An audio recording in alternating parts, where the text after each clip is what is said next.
Now, let's see how AI fits in your research workflow.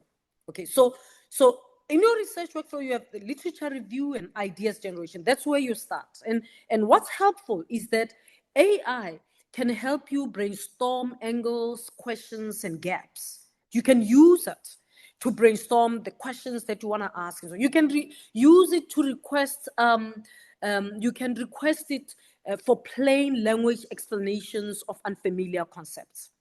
You can also use semantic search tools to surface overlooked articles that you would have otherwise overlooked.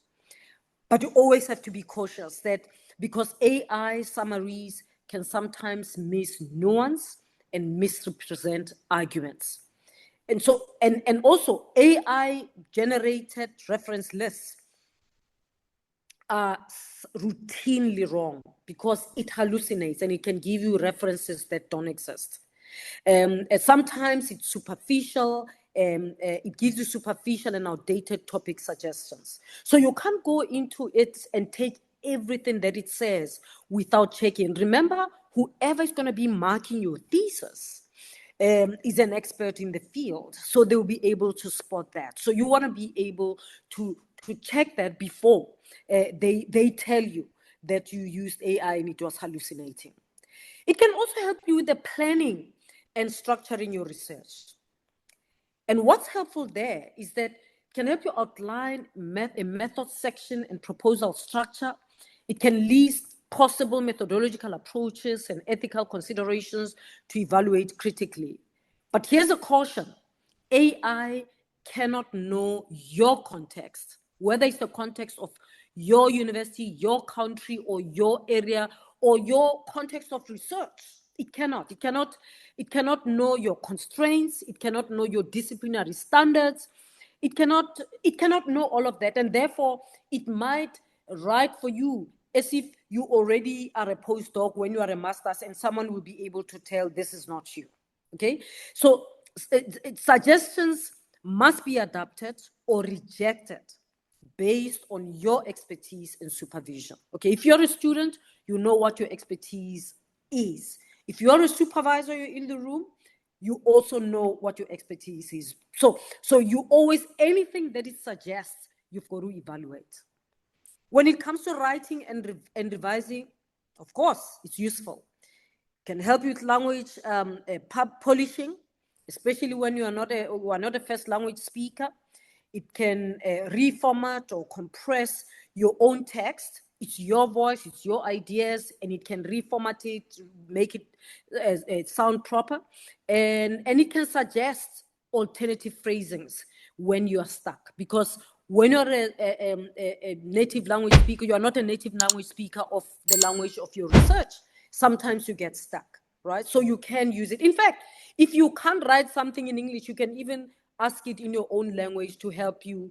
As many language models would understand the many languages. Okay, but here's a caution. Asking AI to write your full section or your full chapter, then submitting the chapter or the assignment as your own is not only unethical, but it can embarrass you. So letting AI phrasing dilute your scholarly voice is also a problem. You don't want to lose your voice. Okay, anyone who knows me for a long time will see if I make a presentation and it's not my idea, because there's a style to the way I use language. My scholarly voice is particular.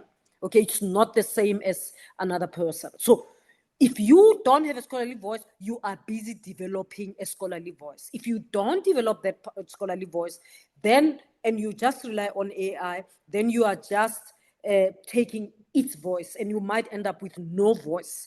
And being in an academic space without a voice is as good as not being there altogether.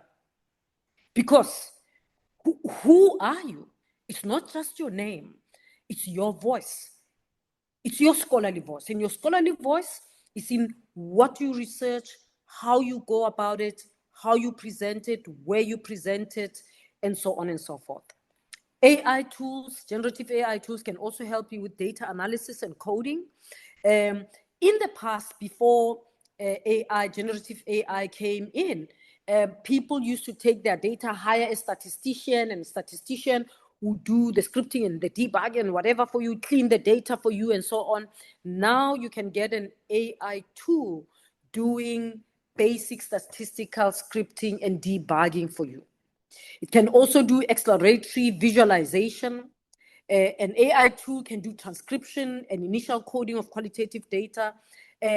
When I did my PhD, for example, we had to hire people to transcribe our data because we had data on cassettes, and so you don't have time to sit there and just transcribe. We didn't do it ourselves because we had to get busy with other work, and so there were people who, mainly a lot of young people, students or people, graduates who are unemployed, would take the data and then transcribe. They would do transcribe. Now we can just put it in an AI model, and the AI model will produce the transcription. Okay, so it can do all of that for you in terms of the coding. You want to do code, it can suggest coding, you can argue with it. And so you don't allow it to suggest coding and then you just go with it as it is. As much as if you ask someone you doing coding and you're working with someone, you would argue with them, you engage it as well. That's when it becomes useful.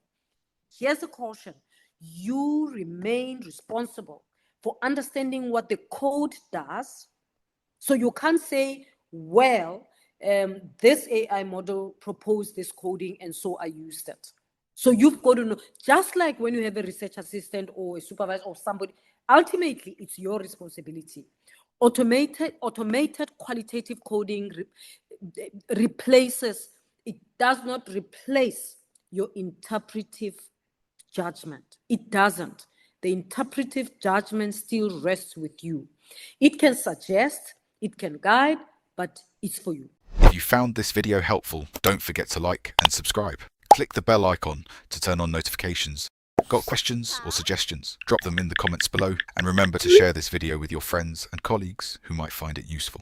Chisquares, democratizing knowledge.